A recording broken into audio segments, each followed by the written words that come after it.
All right, welcome and thank you for joining us here tonight. We have some exciting updates to share for the Regional Rail Master Plan effort. We'll walk through a brief project update before getting into detail on some of the findings from our existing conditions analysis. We also know that we need to look beyond ourselves for best practices and lesson learned. So we'll summarize some of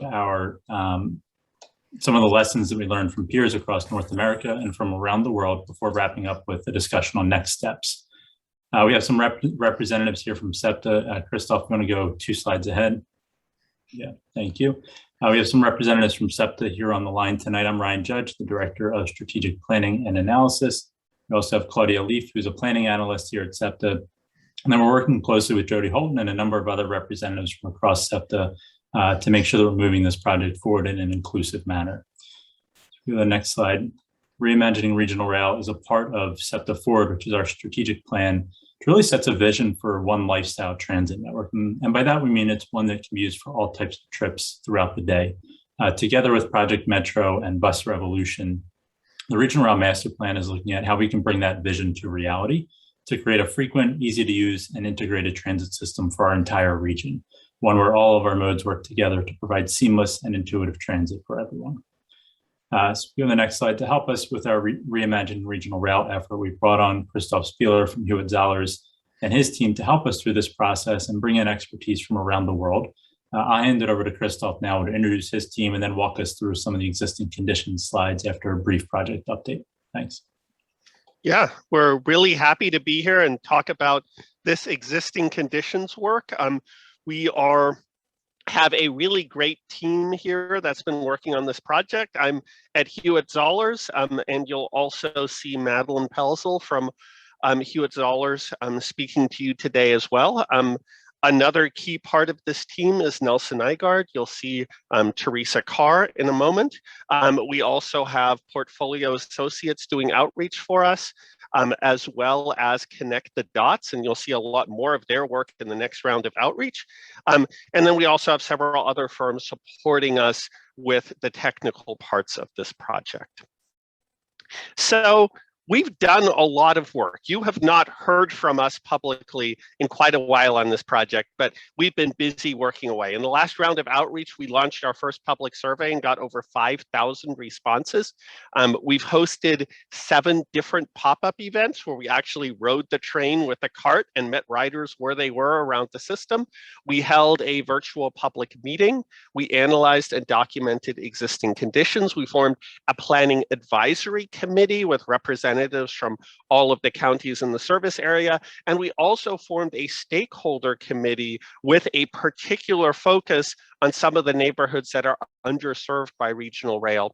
And we've also conducted focus groups, really talking to some of the people who aren't riding the system and asking them, why aren't you riding, and what's keeping the system from being useful to you? In that first outreach round, we discussed our hypothesis, which is that if regional rail operates more frequently both ways all day, if it is better connected to local transit, if it has integrated fares, and if it's more accessible and legible, then we believe it will be more useful to more riders. It will make existing riders' trips better.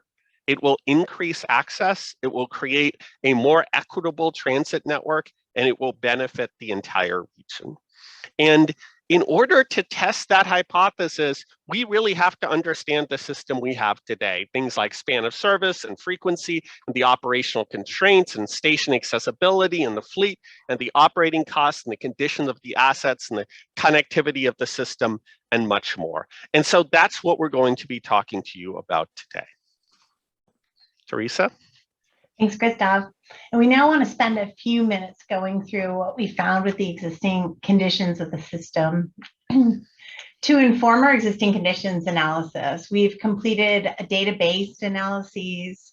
We've spoken with stakeholders, with members of the community, and we've been out exploring the system ourselves. We've organized what we found into 4 categories, and these are history, infrastructure and operations, connectivity, and demand. And we'll walk through some of these highlights with you now. I'll kick off our findings with this one, that the regional rail network that we're looking at now needs to consider actions and decisions that were made over a period of the last 100 years.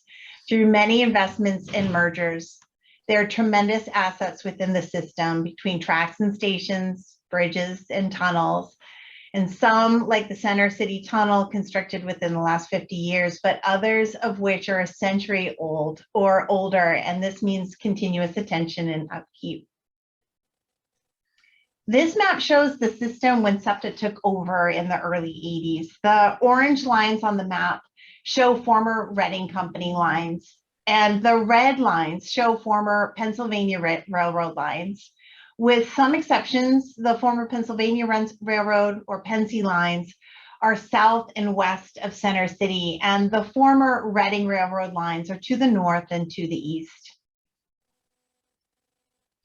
SEPTA took ownership in 1983, and in 1984 opened the Center City Tunnel or connector, which connected all the lines into one network. All trains provide service to 30th Street, Jefferson, and suburban stations through the rail tunnel under downtown Philadelphia. It's important for us to understand that the original decisions about investments on the network still influence the workings of the system today. And here's a really good example through today's regional rail power supply of how that history shows up in today's infrastructure. Here on this map, you see the regional rail network with the purple lines where SEPTA provides the power and maintains the catenary. The orange where SEPTA maintains the catenary, but Amtrak provides the power. And the yellow where Amtrak provides the power and maintains the catenary. This slide transitions to ridership. SEPTA's regional rail ridership was high pre-pandemic. In 2019, it was the 5th highest commuter rail ridership in the United States. Many of the ridership was oriented towards rush hour travel. The yellow bars on this bar chart on the bottom left of the screen show that outside the airport line, most of the ridership took place during the peak hour. This map here is also interesting because the thickness of the line delineates the daily ridership. And you can see that the trunk of the system from Jenkintown or Glenside to the north through the Center City Tunnel is where you see the highest daily ridership. But it's also helpful to see how far outside the core area that ridership stays strong. Take a look at Stafford, for example, or Norristown Transit Center, Media, Wilmington.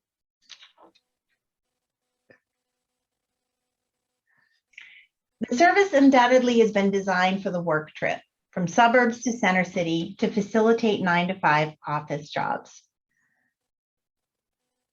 This map shows what a typical morning inbound travel flow looks like. Now, the size of the circles indicate the volume of boardings, and the colors show those getting on, those getting off, and total ridership. And a couple of things to note. First, you can see the typicality of the network. Most ridership is indeed heading into Center City during that inbound trip in the morning rush hour, getting off at Jefferson or 30th Street Station. But two things. First, you can see the glimpses of regional rail serving a non-traditional trip, even within the current system. Look, for example, on the Paoli-Thorndale line. Look at Overbrook or Narberth, Wynwood or Ardmore. Paoli as a destination in the AM peak, or Torresdale on the Trenton line, Wayne Junction and Fern Rock, even Jenkintown and Glenside. And second, we know that we're now in a world impacted by COVID. The bottom left of your screen, you see the impacts of COVID on ridership. And regional rail suffered a precipitous drop that we think is and will continue to have very real changes to the way people travel. Regional rail dropped substantially more in terms of ridership than bus ridership. And this information gives us the opportunity to think beyond that traditional hub and spoke system.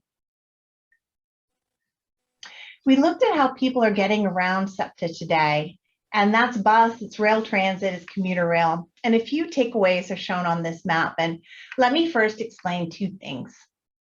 First, the colors here indicate that blue is bus, yellow is rail transit, and red is regional rail. And you can see that the transit trips from farther out tend to be on regional rail, whereas from within the city of Philadelphia, they're taken by bus. To this, we overlay what we know about areas with higher proportions of low-income residents and higher proportions of Black and brown residents. And these are in areas with low regional rail use. We suspect, but we continue to explore further, that this has to do with access to transit, to fare structure, and how the regional rail service is provided. Indeed, we know from U.S. Census Bureau data that while regional rail riders are high, that most regional rail riders are high income, making $100,000 a year or more. They are white and they have access to multiple vehicles at home. The opposite is true for the bus network. So you can see in these charts, over 80% of riders make less than $100,000 a year. 75% are considered a minority population, and under 20% have access to multiple vehicles at home. Furthermore, we know the regional rail service is designed to provide service from the suburbs into Center City. And over time, this has meant passing through low-income communities of color without providing the benefits of service. Now, this map shows the location of inactive stations, and this is overlaid on data showing where minority populations are above average and where low-income populations are above average, and where both populations are above the average. And what you see here is that the vast majority of inactive stations located along a current active line are located in low-income communities of color. And as part of this process, we're asking ourselves how we can provide better, more accessible, and equitable service. This next section covers connections between regional rail and other parts of the SEPTA system, where regional rail is often isolated from the rest of the SEPTA network. We start by looking at system redundancies. Redundancies aren't bad necessarily, but we want to ask ourselves where this redundancy exists and if its reasons are valid or outdated. This map shows SEPTA services that are parallel to rail. This could be good system redundancy, overflow connections, or it could be for outdated reasons. For example, many of the bus lines that SEPTA inherited in the 1980s were former trolley lines. Philadelphia Transportation Company, or PTC, was majority controlled by National City Lines, which had a record across the country for replacing trolleys with buses. This created a system of competition between the buses and the trolleys and other rail services. Many of the current bus routes stem directly from original PTC routes. Bus Revolution, now underway, is looking to make some transformational changes to the bus network, which combined with our work can make for much more efficient integration between the different modes. And we are looking at system integration from a fare perspective as well. We acknowledge that regional rail fares are based on zones, which are based on distances to city center. However, bus and rail transit fares are flat. And as you can see on this map, some bus lines are as long or longer than regional rail lines. Bus and rail transit fares are $2 when paying with a SEPTA key and $2.50 when paying cash. Regional rail fares vary between $4 and $10 a trip based on method of payment, distance from city center, and time of day. This means that at all times, regional rail trips are more expensive than bus or rail transit trips, roughly double. And depending on the trip, it could be as much as 4 times as high a fare on regional rail when compared to bus or rail transit. And this map shows the fare structure for regional rail in 4 or 5 zones when considering Center City. Updates to the network and to system integration will, we believe, unlock the potential for more new riders making all different kinds of trips beyond the work commute. Krista? The current infrastructure that we have on regional rail has the capacity for significantly more service, especially off-peak, but there's some bottlenecks which really cap the capacity of the entire network. It's really notable how high quality this infrastructure is. There's many miles of double, triple, and quadruple track, and as shown in green on this map, many of the SEPTA regional rail routes are actually entirely grade separated for significant distances. But where these routes come together, we tend to create bottlenecks.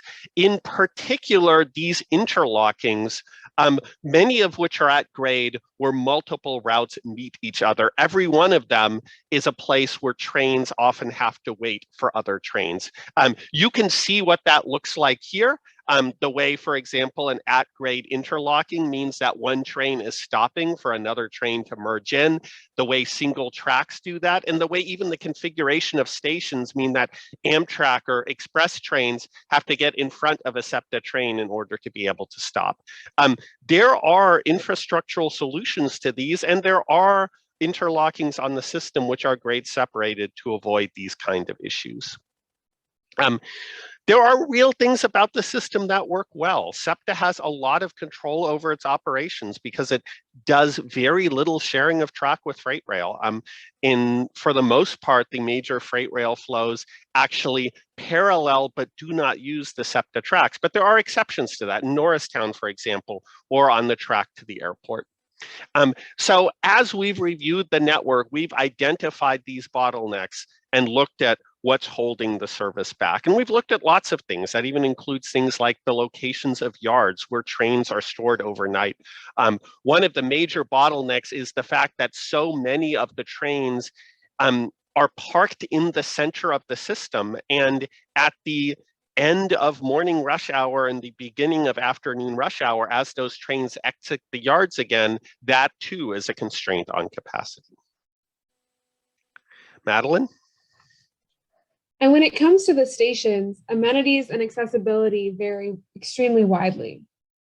The airport line is the only regional rail line that is entirely accessible. As you can see on the next map, many stations have accessibility issues both in and around the station, like steep stairs with no elevator and low platforms that make boarding with a wheelchair difficult. Although there are a myriad of issues around the stations, the primary thing we want to focus on today is how the platform height changes the rider's experience of getting on and off the train. You can see here in these three images how much different the boarding experience is between the low, the mini high ramp, which is a technically accessible feature, and the high platforms are where you have the same level between the train and the surface you're coming off onto. Some stations have a lot of amenities and accessible means of getting from one side of the track to the other, while others offer little in the way of shelter, safety, or accessibility.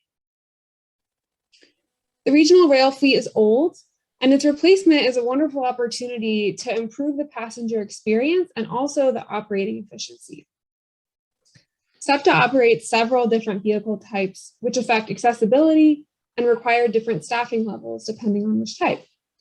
The need to replace the fleet provides an opportunity to match service and operations with tomorrow's demand.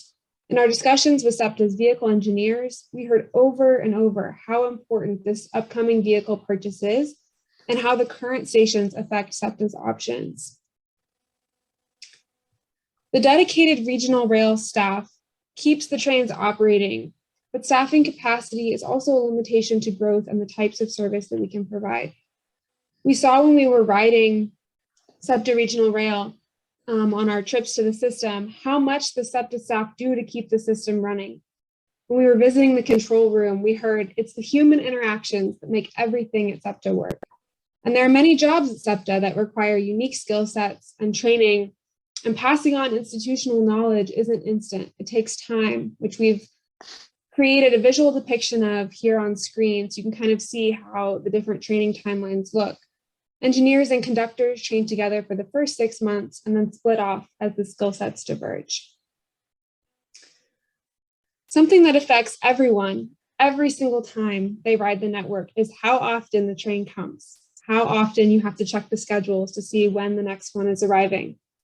The regional rail network starts early and runs late 7 days a week, but frequency is low outside of peak hours. While most stations have service for over 16 hours a day, and peak frequencies are between 15 and 30 minutes, as you can see on this map, on the next slide, you can see here on the right that the majority of stations have less than 45-minute frequency at midday and evenings, even on the high ridership lines, depicted here with the yellow and red dots for over 45-minute frequency. Many areas served by regional rail have above average non-traditional commuters, meaning those that don't leave for work during the AM peak hours. These tend to be service workers and are more likely to be women or from low-income Black or Hispanic communities. There are limited connection points between regional rail and other modes, and those connections that do exist are sometimes awkward or hard to understand how they work. We have found that while there are some very nice connection points between regional rail and other SEPTA rail transit, there are many that are within a block but without good signage or that are missed entirely, and some bus connections are infrequent because the transfer times don't work well. For example, regional rail lines and the Broad Street line serve North Philadelphia, but are up to a 10-minute walk apart with limited wayfinding. And as you can see in these next photos, North Philadelphia's regional rail and Broad Street line stations are across the parking lot from one another, but have very little signage or wayfinding to notate them as stations and guide people to them. And I think that's on the next slide. Yeah, here you can see the photos where you have to look all the way across the parking lot, and it's very hard to tell that that's a station entrance. So integration of schedule and fare between regional rail and rail transit and bus could provide significant increases to access to jobs and services, as you can see in this analysis map we've depicted here. So the regional rail network is really designed for the needs of a core of frequent, loyal riders, but the resulting operational patterns are very complex and really confuse new or occasional riders.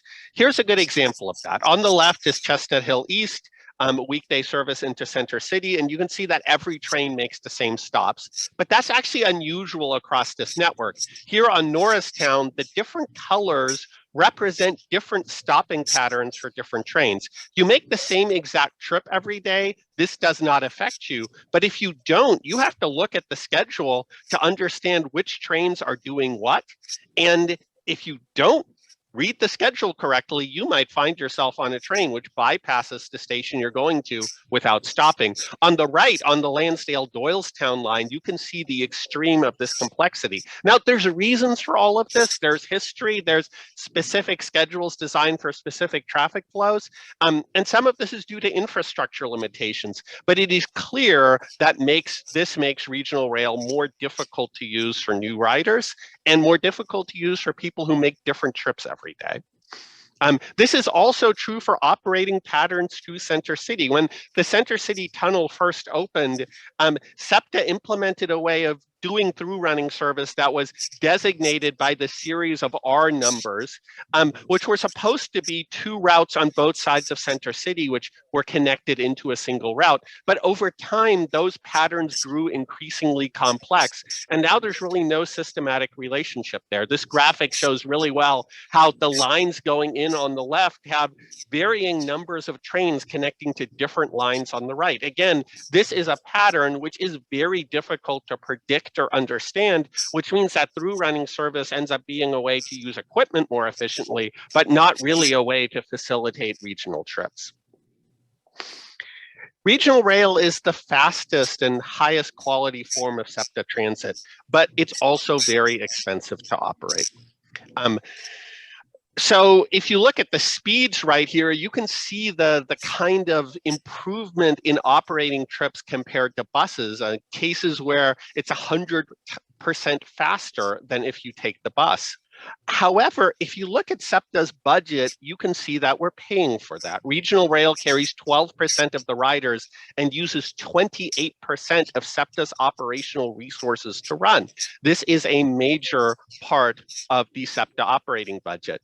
But this isn't because rail is inherently inefficient. It actually costs less to move a seat a mile on regional rail than it does to move a seat a mile on a bus. It's because the current ridership patterns with such a peak focus means that we're actually moving a lot of empty seats over the course of the day. And many of the regional rail stations are located in dense walkable places that could support that ridership. Most of the city of Philadelphia can support frequent all-day transit. The level of demand outside of Center City and University City are as high as many downtown areas in the rest of the country, particularly when we look towards the western part of the United States. The other important thing to consider is that a large majority of people currently access all of SEPTA's transportation services, including regional rail, by walking. So the pedestrian environment around the stations is incredibly important and is something that can help induce ridership. While regional rail has traditionally focused on getting people to Center City at rush hour, there are other destinations like universities and hospitals and other employment centers around the network, many of which have all-day demand, not just at those traditional peak hours. And these types of other destination centers outside of Center City influence people's travel patterns a lot. And so that means that people are taking multiple trips before they go home, going to university and then to a shopping area or to multiple different medical facilities in a row. Many areas served by regional rail have above proportions of non-traditional commuters, like we've mentioned, and frequent peak service doesn't benefit these commuters. And we are, showing here, like we mentioned earlier, the inbound AM peak. The outbound AM peak is similar.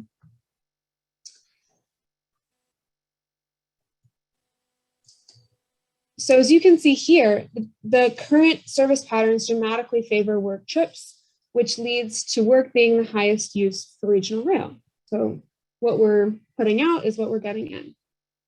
There have been many proposals for significant changes to the regional rail network, such as expansions, infill stations, and additional service. And we'll be taking these into account as we move through the process. The commuter rail network was once significantly larger, and there have been proposals to reopen some of those lines. And I'll hand it back to Christoph now to dive deep into our peer cities and what we can learn from them. Yeah, we think it's really important when we're looking at this network to really look around the world for ideas, that there are best practices we can learn from, and a lot of those best practices are outside North America. In the United States, the term commuter rail really suggests a service that's operated for primarily 9 to 5 work trips from the suburbs to downtown.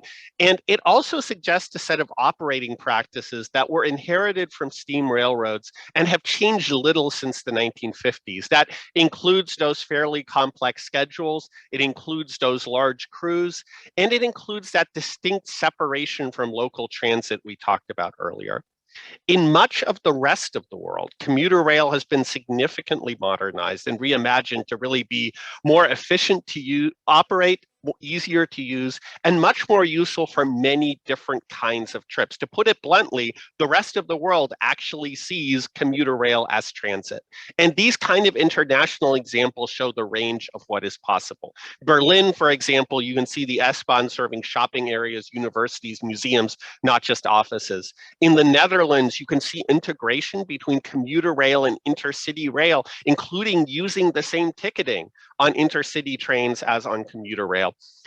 In London, you have 30% of passenger services in the UK operating with only a driver and no conductors because they have automatic doors and high platform stations. And in Switzerland, you see an entire country planned around incredibly simple schedules where the train departs at the same time every hour, uses the same platforms every day, and hubs are coordinated for easy connections. So to look at what SEPTA Regional Rail could be, we really need to look beyond the practices historically associated with commuter rail in North America. And what we've done is looked at a couple of cities which could be models for what we might be able to do in Philadelphia. In Munich, for example, we can see how regional rail can be integrated with local transit. This is a network that has had full fare integration since the 1970s. If you're traveling between point A and point B, it always costs the same, regardless of whether you had to transfer or not, regardless of whether you're on a streetcar or a bus or a subway or regional rail, and regardless of which agency is operating the service. And the S-Bahn is closely integrated with other transit networks, not just in downtown, but across the network. A lot of the outer terminals of streetcar lines are S-Bahn stations, and suburban S-Bahn stations are the hubs for the bus network. So there's buses all over the region feeding people into this network. The result of that is remarkably high ridership. On a network that's actually the same size as Philadelphia's in a metro area that's smaller, Munich is carrying several times as many riders and is carrying much stronger all-day ridership. We can also see in other cities how these networks can be transformed. London took existing commuter rail lines, some of which already had pretty decent service, and rebranded them as London Overground, chose them alongside the Tube and Docklands Light Rail and trams on the Tube map with integrated signage and really clear wayfinding on transfers, so you can easily transfer from one mode to another. And that, in combination with service upgrades, has dramatically increased ridership on those lines. And it's also interesting from an equity perspective, because London Overground is really focused on serving many low-income neighborhoods that were not served well by the Underground network. In Auckland, they're using regional rail as part of an overall transit network redesign. In 2000, they had 3 commuter rail lines, all operated by diesel trains with very peak-oriented service. They're now up to 4 lines. 3 of them have trains every 20 minutes all day, 7 days a week with electrification. And they've done all of this in conjunction with redesigning the bus network. So they've transformed their entire network. And to do that, they've done double tracking, a new central station, new branches, and reconstruction of key transfer stations to make those bus to rail transfers easier. Barcelona shows how regional rail can serve many different kinds of trips. One of the most extensive transit networks in Europe, including a very large subway network, but at the same time, they've invested in their regional rail network. 30 years ago, new tunnels being constructed through downtown Barcelona, modernization, especially in stations, improving transfers to other modes, and the acquisition of rolling stock that's really designed for commuter service, and for many lines is designed to serve short trips much better. And what you can see here on the frequency map is the lines that are in the core of the region run at high frequencies, much like you would expect from a subway line, while the lines going further out run at lower frequencies. So you can see how the same technology can serve very different kinds of trips with very different kinds of service. We can also look across the United States to systems that aren't regional rail. This is Denver RTD. This is actually a combined light rail and commuter rail network. All of this network, or nearly all of this network, has 15-minute or better all-day service, except it's serving densities that are so much lower than what we have in Philadelphia. Denver has better service to literally open prairie than SEPTA has to dense walkable neighborhoods. And they also have very different kinds of operations, even though they have a fleet that is nearly identical to SEPTA Silverliner 5s with high platforms. Every door opens at every station, and those trains can run much more efficiently. SEPTA Regional Rail actually has the best regional rail infrastructure in North America. No other system matches how comprehensive, high capacity, electrified, separated from freight, and convenient it is. For example, if you look at San Francisco, Caltrain just barely makes it to the edge of downtown, whereas SEPTA goes right through the center of downtown within walking distance of all of those jobs. If you look at Boston, over 40% of the network is single track, including some of the trunk lines leading into downtown, which puts a severe limit on frequency. In Philadelphia, we only have single track on branches and the outer ends of the network. If you look at New York, there's 5 different terminal stations feeding into New York City, which makes it much harder to integrate the network and makes connections between lines harder and means a lot of people have to transfer to the subway, whereas Philadelphia has a single downtown spine for all of the lines. Los Angeles, entirely diesel-powered system, which means slower trains and higher operating costs, whereas Philadelphia is an entirely electrified system. You look at Chicago, they have to do a lot of sharing with freight rail, which puts severe limitations on schedules, especially off-peak. Philadelphia, we've only got that one little segment in Norristown where we have major issues with freight rail sharing. So the question we have in this project is, we have this great infrastructure, how can we actually use it to move more people? And that will be the next step on this project. Next month, we'll be beginning outreach on 3 different scenarios that show different ways to operate the system in the future. I've seen people in the chat asking us what we'll be looking at, and pretty much the answer to those questions is all of the above. And so we're really excited to show some potential futures for what this system can be and get everybody's feedback on that. But with that, we're looking forward to answering your questions. Ryan? Thanks, Christoph. So we've gotten a number of questions coming through in the chat here. I'll do my best to sift through it all. One of the first ones we got was about regional rail ridership and reverse commute directions away from Center City and how that has increased or changed over the past few years. We have a little bit of a decent amount of ridership data, I should say, that helps show when those patterns are occurring, which lines are really occurring on most, and what times of day we're seeing that.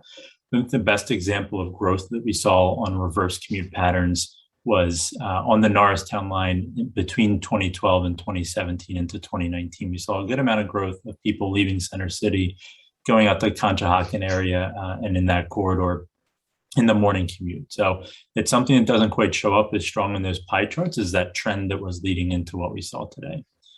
Teresa or Christoph, I don't know if there's anything you want to add on that front.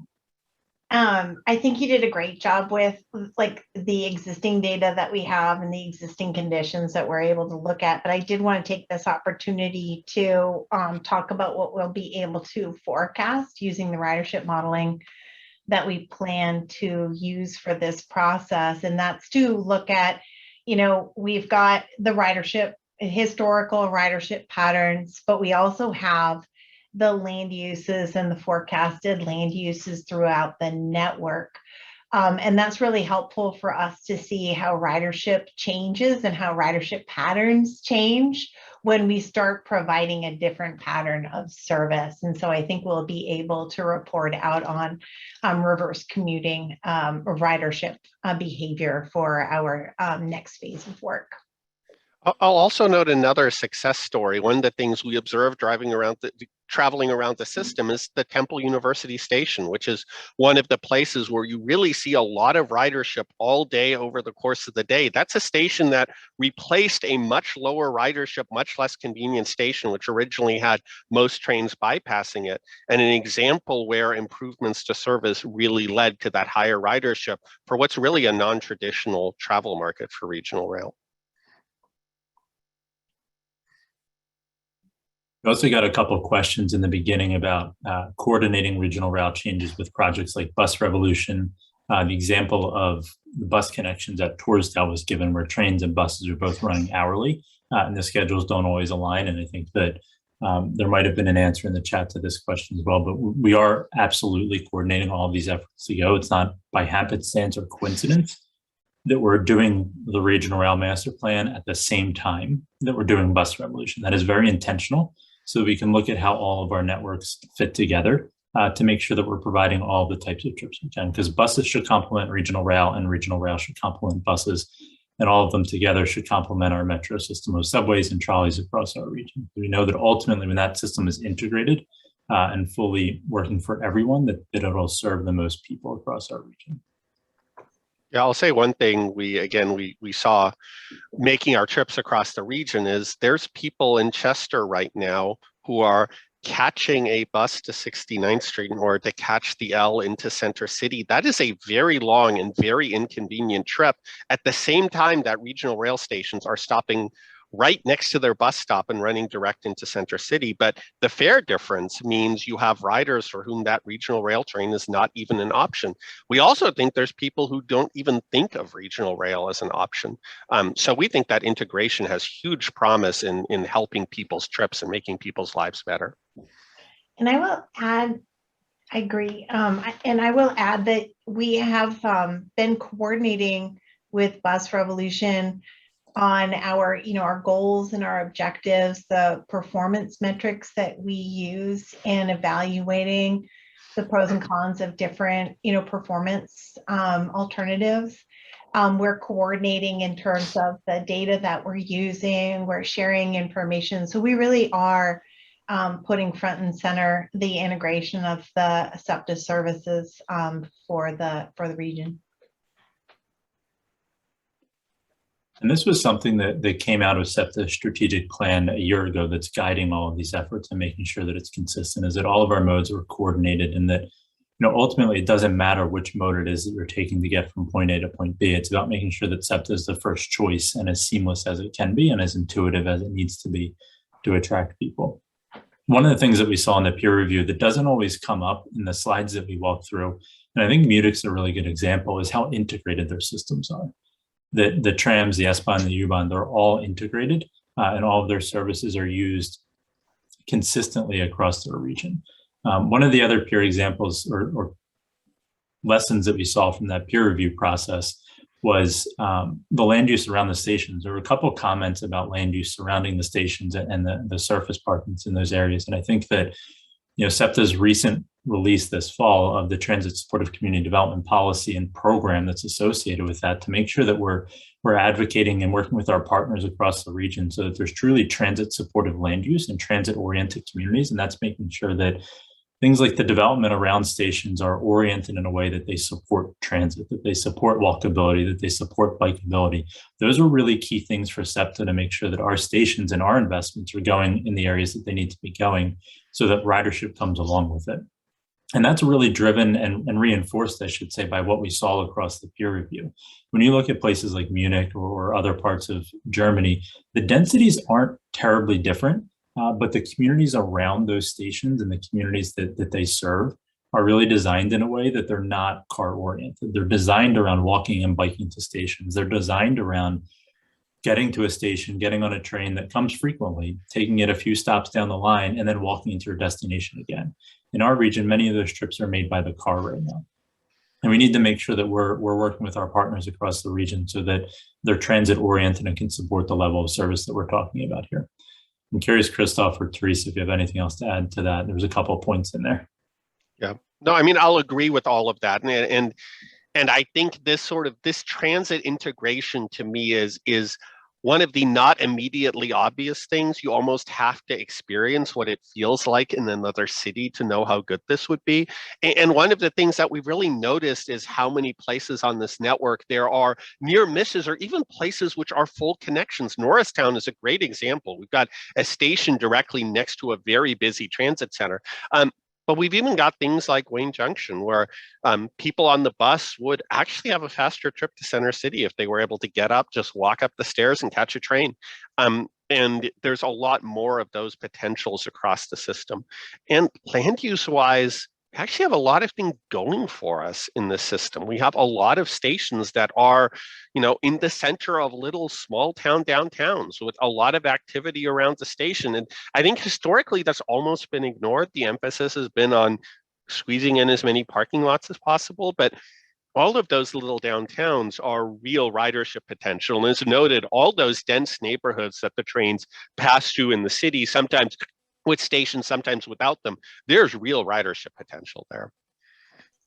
And the only thing I would add to that is, a big part of doing the existing conditions work is to help to lay the foundation for what do we want the future of the system to look like. And so absolutely 100% the land use, the bikeability, the walkability, the integration with other SEPTA modes is really important for the future of regional rail. And we've woven that straight into the goals that we've created for the future of regional rail, the objectives we created, and also the performance metrics, which over the next few months we will be using to help us figure out the best future for the system, and looking at, the ability to access stations using other SEPTA modes, or biking or walking, the safety of the network leading to a regional rail station is all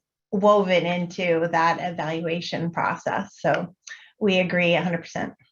Yeah. That one of the parts of the system we explored was up at Bridesburg and Tacony, which, first of all, you saw those pictures because station infrastructure wise, they need a lot of help. But the other thing we realized is that part of the problem with those stations is actually the surrounding streets, that you can have very high traffic streets with sometimes not very safe crosswalks, which you have to cross in order to get to the station. So you wouldn't think that a regional rail project would need to think about things like street design, but when we're worried about walkability and bikeability, we absolutely need to think about the areas around those stations and all of the infrastructure that can get people to them, which also ends up being a discussion with all of the cities along the way, and the discussion with the counties on how there can be a unified vision for how those station areas work.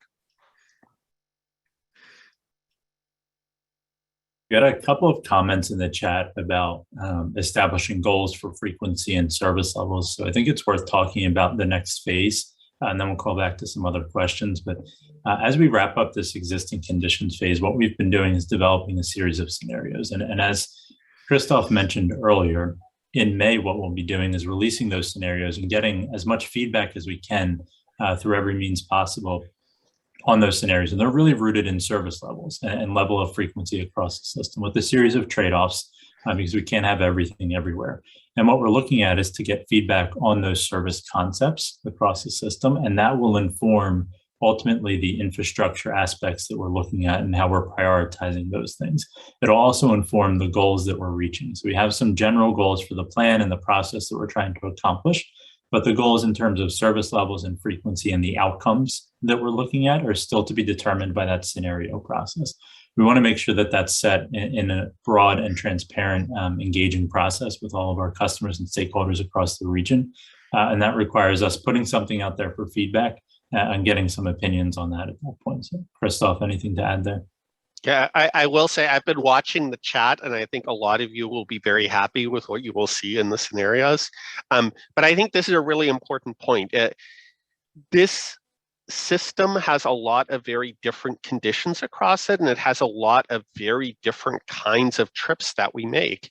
And thinking about what kind of service we provide ends up determining which areas we serve, but also what kind of trips we serve best. And there are some real trade-offs involved in that. And that's really what the scenarios will get at, that we're going to show 3 scenarios that sort of are alternate directions. And in reality, what we finally adopt will probably be a combination of some of them. But we think it's really important to have this discussion about what kind of system serves the region best. And as Ryan has said, we can't do all of this. So there's real trade-offs here. It's also really important to note we're being very deliberate in being service forward in the scenarios. We're discussing what kind of service we operate rather than what kind of infrastructure we build, because we see the infrastructure as something that supports the service. This isn't fundamentally a project that's about concrete and steel. It's a project about a system that gets people to where they want to go, when they want to go. So we are looking at the infrastructure requirements for each of these scenarios, but first and foremost, the scenarios are about what kind of service we can provide. And again, those were inspired by the examples we looked at across the country, and those were very much inspired by what we learned about travel needs and what we heard from the public in that first round of outreach. There were a number of comments as well about the time horizon that we're looking at. And I think that's born out of the theory that a lot of plans, they set this broad horizon and this big vision of 2050 or 2045 or whatever year it could be. And they focus on that and they don't talk about the short term. And I want to be really clear that that's not what we're doing here. We're going to set a broad vision, a long-term vision of what we're building towards, but we're going to really concretely and discreetly focus on short-term steps that build towards that. Things we can do in the next 2 to 5 years, things we can do in the next 5 to 10 years based on projects that are either underway or with some minor modifications can support the vision that we're building towards. We know we can't wait for some monumental or watershed moment 20 years from now for things to change. We have to start acting today. And that's ultimately why we're doing this project now, to inform the capital projects that we're prioritizing, to inform the service changes that we're making across our system, to inform things like Key 2.0, which are looking at fair payment methods and fair policy. There were a couple of comments in the chat about that as well. We're doing all this stuff across SEPTA right now so that we're doing it together and coordinated, and that all of these efforts that you see are building towards a larger vision, so that that's, as I mentioned, that's service changes, that's capital improvements in our capital program. That's things like Key 2.0, what comes out of that. It's things like our updates to our mobile app and our website. It's all of those things are building towards a larger vision right now. And I think that it's really intentional that we're finding short-term improvements that build towards that as we move along. Yeah, and I think, I mean, there's regular capital improvement projects on this network. And part of what we're looking at too is every one of those projects is an opportunity to build infrastructure that supports that long-term vision.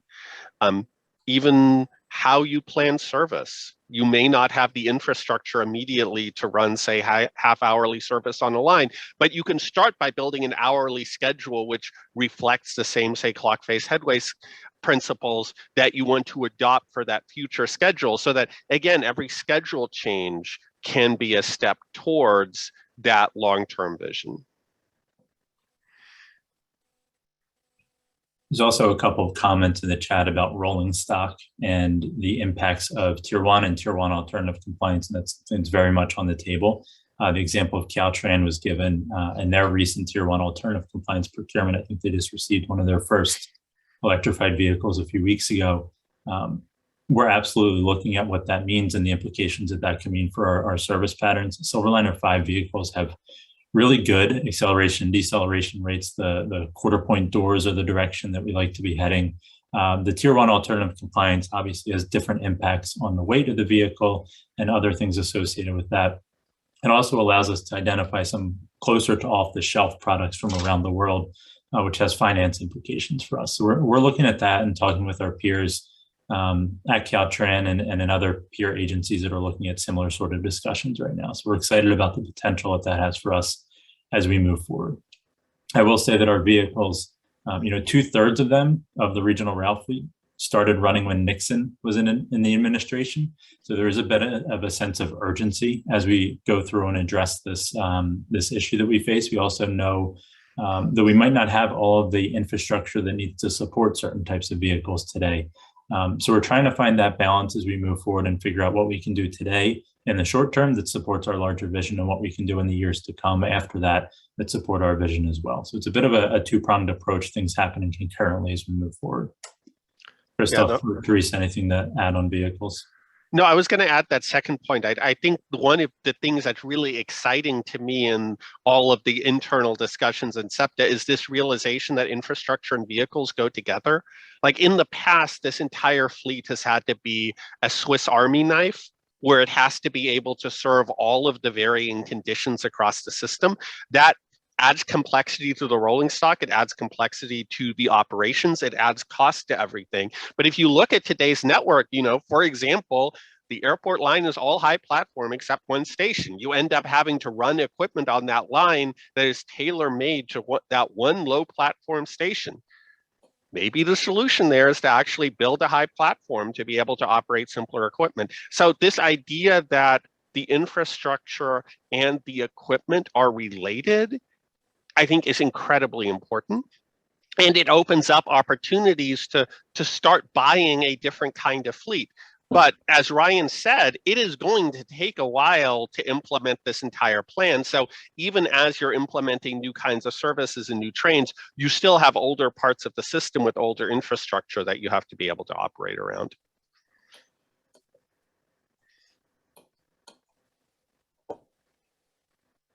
There's a couple more questions about fair payment and fair policy, and I think it's worth noting that as we go through this scenario process, that all of those policies are going to be on the table as well, looking at the integration of our fare levels and what those look like and the impacts that they have on not only ridership, but the ability to better integrate with our other modes. There's a question about a solid plan for changing the fare structure. Is that still down the pipeline? I think that's really over the next 12 months, something that we'll be looking at SEPTA holistically. And as a part of Key 2.0, looking at the fare collection methods and looking at what sort of infrastructure supports the seamless transit network that we're talking about.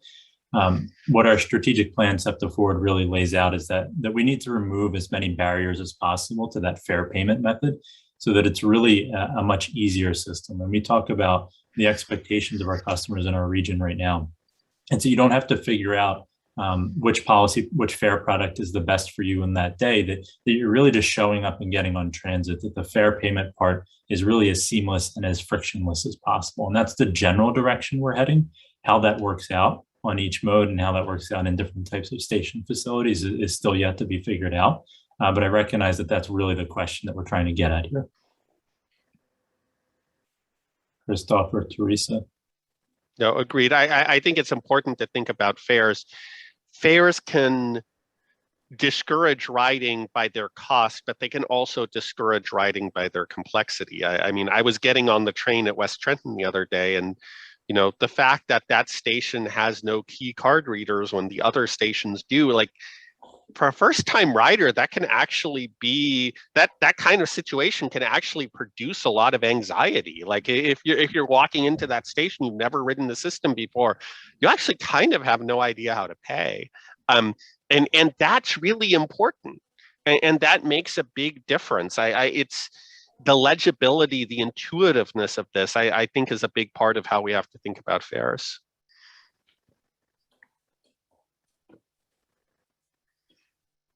All right, there's a number of questions about infrastructure improvements and interlockings and which junctions are really the biggest bottlenecks in our systems right now.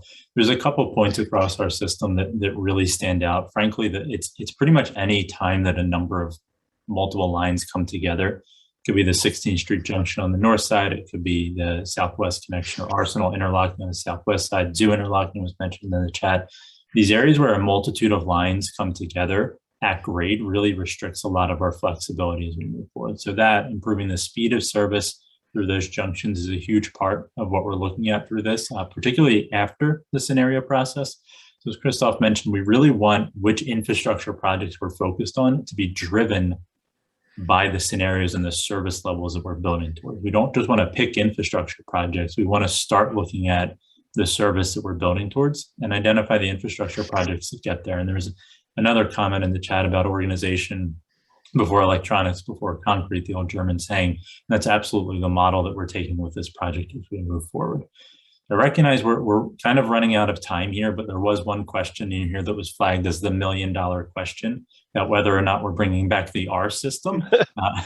Much like a lot of things, we don't quite have the answer yet, but what I will say is that the exercise that we just went through for SEPTA Rail Transit, which is now becoming the SEPTA Metro, which is taking the Market Frankfurt line, the Broad Street line, the city trolleys, suburban trolleys, the North High Speed line, all of those various rail transit entities, and pulling those together under one cohesive brand identity really sets the tone for how we're taking all of our projects moving forward, making the language something that's really easy to understand, follows international best practices, and make sure that it's as easy to use and easy to remember as possible.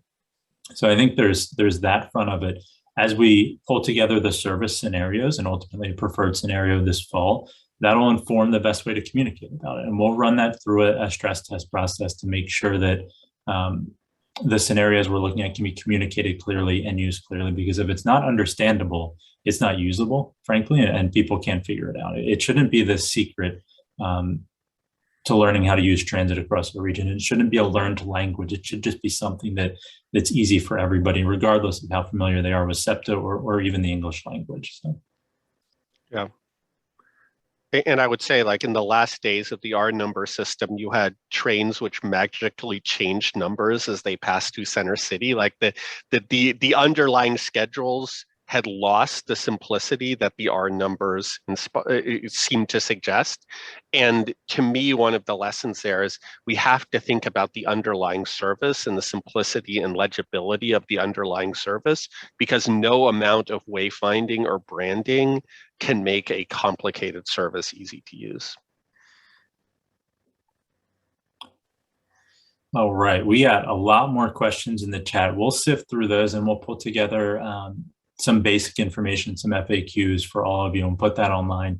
But generally speaking, I think a lot of the questions will be answered as we sift through this report, and in a couple of weeks when we release the scenarios and the metrics that went into that. And I think that'll really clearly show what our trade-offs opportunities are and where we can be headed with this. But I want to thank everybody for your time tonight. I know this was really short notice. We did that somewhat intentionally, so this was a bit more informal and a bit of a pop-up event. We're really excited to get this report out there and share an update of where we're at, and even more excited to release those scenarios the second or third week of May. So keep an eye out. Make sure you're signed up for our email list, and we'll send some stuff out in advance of that. Thanks, everyone.